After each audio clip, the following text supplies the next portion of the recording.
Apakah sebetulnya ruang-ruang hijau, taman, kebun ini kurang atau tidak di kota-kota kita ini ya? Yang penting sebetulnya adalah perasaan kurang itu baru muncul kira-kira sejak tahun 98.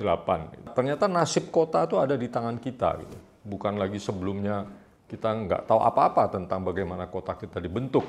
Anda bisa membandingkan 20 tahun lalu taman-taman kota kita kosong. Aksesibilitas, ketersebaran, jangan hanya terpusat besar, tapi juga ada yang kecil-kecil di ruang-ruang dan harus bersifat adil. Jangan hanya di lingkungan perumahan kelas menengah, tapi juga di kampung-kampung. Kemudian yang terakhir yang kita harus harapkan dari pemerintah supaya taman-taman itu dibuat mempunyai kinerja ekologi. Halo, jumpa lagi kita di Cerita Marco bersama saya Marco Kusuma Wijaya, penulis buku ini Kota-Kota Indonesia Pengetahuan Orang Banyak. Hari ini kita akan bicara tentang taman. Sebetulnya bukan hanya taman, tapi berbagai bentuk yang secara terlalu teknis disebut ruang terbuka hijau. Menurut saya sebetulnya kita pertama-tama harus menghindari istilah ruang terbuka hijau. Sejarah pertamanan Indonesia itu ada banyak sekali jenis-jenis ruang terbuka yang jelas itu, tipe, bentuk, dan namanya. Taman salah satunya, kemudian ada yang disebut taman sari kalau ada di keraton-keraton dengan penekanan pada bunga-bunga yang harum. Kemudian ada istilah kebun yang mungkin dalam bahasa Inggris lebih dekat dengan park. Kebun itu lebih menekankan pohon-pohon yang besar dan seringkali menghasilkan buah-buahan. Sementara taman kita asosiasikan dengan bunga-bunga yang berwarna-warni gitu. Tapi juga dalam arsitektur Bali dan Jawa kita mengenal istilah natar atau natah yang dalam istilah populer barangkali adalah courtyard gitu ya. Artinya taman yang atau ruang terbuka yang dikelilingi oleh bangunan atau yang bertembok. Nah, tradisi natar atau nata ini ada di dalam semua istana kerajaan mulai dari Majapahit sampai ke Yogyakarta dan Surakarta sekarang. Selain itu tentu saja yang paling terkenal adalah alun-alun kan? Tapi juga ada orang menyebutnya lapangan. Kemudian jangan lupa ada kebun binatang, kemudian ada kebun raya yang sebetulnya sekarang terdapat di seluruh Indonesia dan bertambah terus. Bahkan mungkin banyak yang kita tidak tahu nama-namanya. Saya tidak akan menyebutkannya satu-satu, tapi di buku ini di bab 6 ada daftar kebun raya, kebun binatang yang baru dibangun dalam 10 tahun terakhir sampai tahun 2023 ketika buku ini saya susun, dan itu Anda bisa mencari di semua provinsi ada. Di samping itu ada juga sebetulnya yang potensi menjadi ruang hijau, taman yang bisa dibuka untuk umum, ya kan? Misalnya halaman Istana Presiden atau halaman gedung DPR MPR. Dan jangan lupa Istana Presiden itu ada banyak loh. Ada yang di Cipanas. Cipanas itu mungkin kalau Anda lewat hanya lihat depan, tapi di belakangnya itu ada halaman besar di Cipanas, Istana Presiden Cipanas. Kemudian kan ada juga yang di Bali, ya. Lalu sebetulnya kepala daerah kita di Jawa terutama itu punya banyak taman di halaman samping atau depan dari rumah dinasnya. Karena peninggalan dari rumah dinas residen Belanda. Yang saya agak tahu persis misalnya Blitar.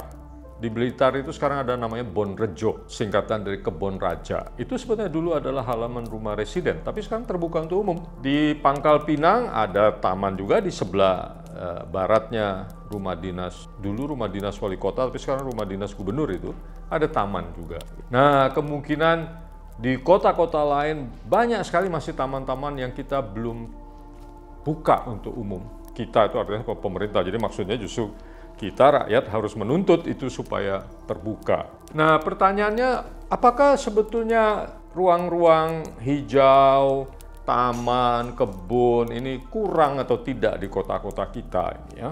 Yang penting sebetulnya adalah perasaan kurang itu baru muncul kira-kira sejak tahun 98. Saya sebetulnya termasuk salah seorang pertama yang ikut mengadvokasi supaya masyarakat menuntut adanya ruang terbuka dengan apa yang disebut gerakan peta hijau, Green Map. bisa di search itu Green Map, peta hijau, jaringan aktivis yang memetakan tempat-tempat bermakna dari segi sosial dan lingkungan global. Pusat jaringannya ada di New York.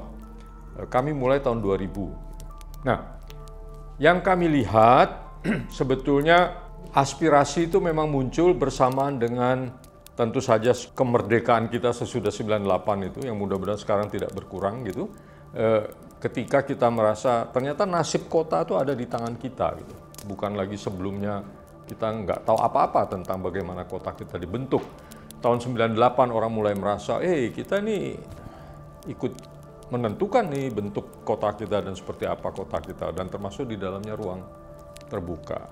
Kemudian, mengapa aspirasi tentang ruang terbuka itu meningkat? Sebetulnya juga karena jumlah kelas menengah perkotaan yang meningkat pesat, dan kalau di Jakarta itu karena sistem angkutan umum memudahkan orang untuk pergi kemana-mana.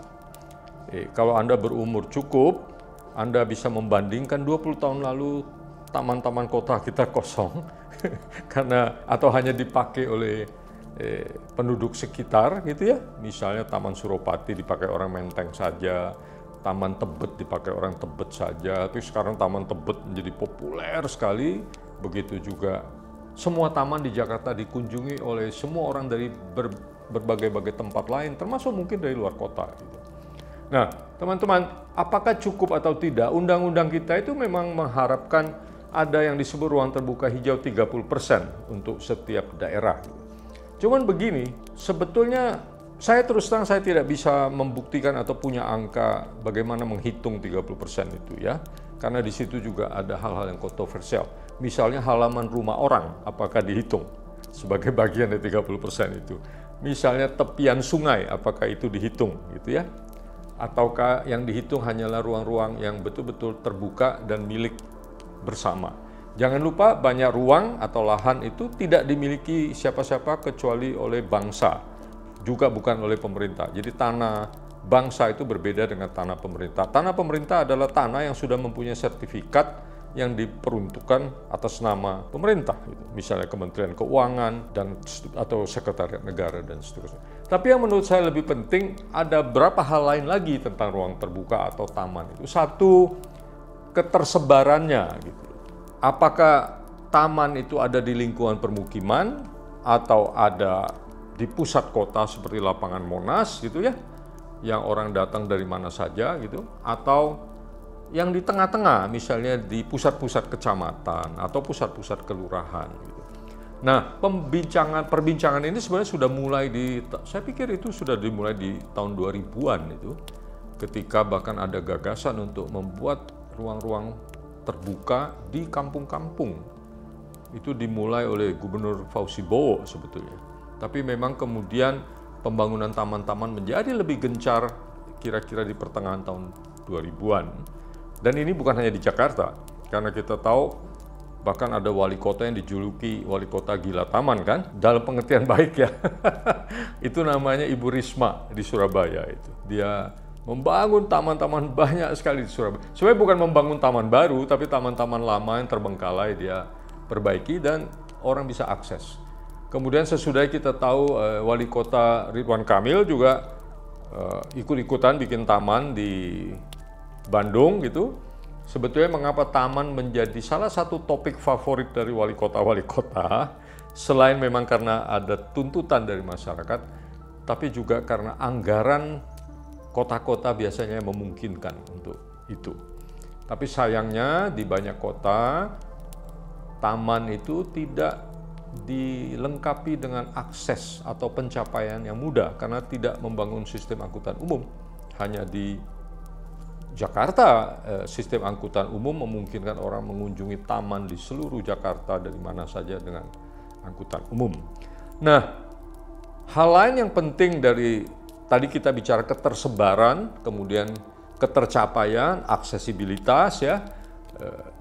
Dulu bahkan belum lama ini, belum ada 10 tahun, taman di dekat rumah saya itu juga nggak bisa diakses karena terbengkalai, semak belukar, dipagar. Tapi sekarang diperbaiki, ada tempat olahraga dan sebagainya. Dan itu skalanya lingkungan permukiman. Hal lain yang penting adalah yang kita sebut kinerja ekologi gitu. Apakah taman ini hanya untuk bersenang-senang atau taman juga berguna misalnya untuk membantu mengatasi atau mengurangi banjir. Dan itu juga mulai disadari dan sebetulnya punya sejarah yang panjang. Sejak zaman Belanda, taman selalu dibikin lebih rendah dari jalan, sehingga kalau hujan sangat besar, taman juga sementara menampung air gitu. Dan memang nggak ada juga orang mau pakai taman di saat hujan kan, kecuali yang orang-orang yang sangat romantis barangkali gitu, tapi umumnya kan tidak gitu. Jadi tidak apa-apa taman memang dipakai, karena itu Anda masih bisa melihat di kota Malang, di kawasan Ijen itu, taman-taman umumnya di permukaan ini di bawah jalan. Jadi air hujan besar itu mengalir ke situ sehingga membantu saluran-saluran juga. Sesudah hujan selesai dia kering lagi, bisa dipakai lagi sebagai taman. Di Jakarta juga. Cuman ada masanya memang ketika para arsitek kita tidak mengerti sejarah, ketika disuruh memperbaiki taman, dia bikin pot-pot tinggi, malah taman-tamannya ditinggiin terhadap jalan pakai pot-pot itu, karena seolah-olah kalau tidak bikin pot, kalau cuma nanem itu bukan pekerjaan arsitek gitu, seolah-olah hanya pekerjaan tukang taman ya, pada mendesain itu bagus. Dan jangan lupa kalau Anda membaca buku ini, ada bab khusus 6 tentang taman. Kita punya tradisi taman itu yang kita sudah ketahui paling lama berasal dari tanggal 23 Maret tahun 684 yang di sekolah kita kenal di dalam Prasasti Talang Tuo. Itu tanggal 23 Maret tahun 684, bukan 1684 ya, tahun 684. Itu adalah peresmian sebuah perlak.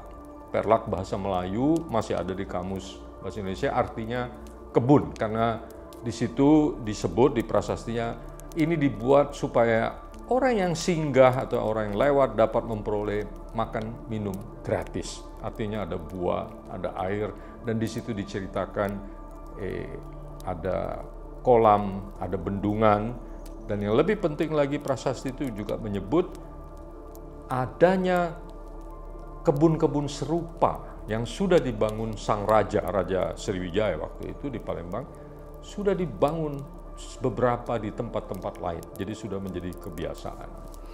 Nah, jadi aksesibilitas, ketersebaran, jangan hanya terpusat besar, tapi juga ada yang kecil-kecil di ruang-ruang, dan harus bersifat adil, jangan hanya di lingkungan perumahan kelas menengah, tapi juga di kampung-kampung. Kemudian yang terakhir yang kita harus harapkan dari pemerintah, supaya taman-taman itu dibuat mempunyai kinerja ekologi. Dia membantu kita mengatasi iklim dan bisa jadi tempat untuk pendidikan tentang iklim juga gitu.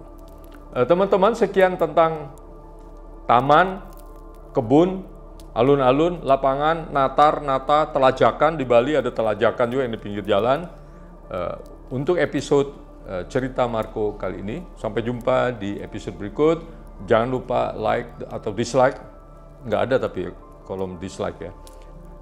Ya kalau gitu like saja, dan jangan lupa ajak teman-teman untuk subscribe channel kami ini. Terima kasih.